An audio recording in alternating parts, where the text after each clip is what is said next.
I promised you that I would share my story about this vest, so here goes. The story starts in Australia, and we were doing a workshop there, and a lady came to the workshop who was in great despair about something that had happened to her children, or in fact was still happening to her children. And she shared the story, and everybody there, including myself, found that it was a very difficult story to hear. It was really quite distressing. And I had personally found myself also losing the ability to hold the radical forgiveness context for her. So I was forced, in a sense, to share with the whole group that I was losing it and couldn't really support this. And so I gave them a couple of choices. And one was that we should just pack up and go home, and I would give them their money back. Or we could just go ahead and do it anyway, to go through the radical forgiveness process and just see what happened. Well, they chose to do that. They chose to go through it. And I said, well, you better understand, you really don't have a leader.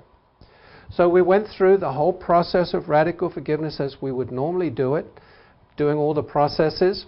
And by the time we got to 4 o'clock on Sunday afternoon, I can vouch for the fact that this lady was in a state of pure peace and bliss about what was going on with her children, and was able to say that she really got it at the very soul level, that everything was just exactly as it needed to be for their soul's journey and everything else.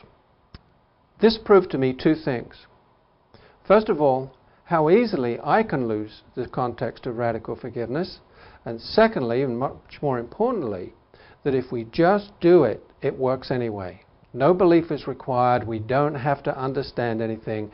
All we have to do is to be willing to go through the process. So after that, we went away to another city in Australia, my wife and I, and 2 weeks later, this turned up in the mail.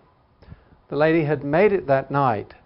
She said she had so much energy, she didn't know what to do with it. So she had to do something creative with that energy, and so she made me this vest. So I always wear it at some time during the workshop as testimony to those two things, that how easy it is for me to lose it, and secondly, all we need to do is to do the processes, and it works anyway. So that's the story of this vest.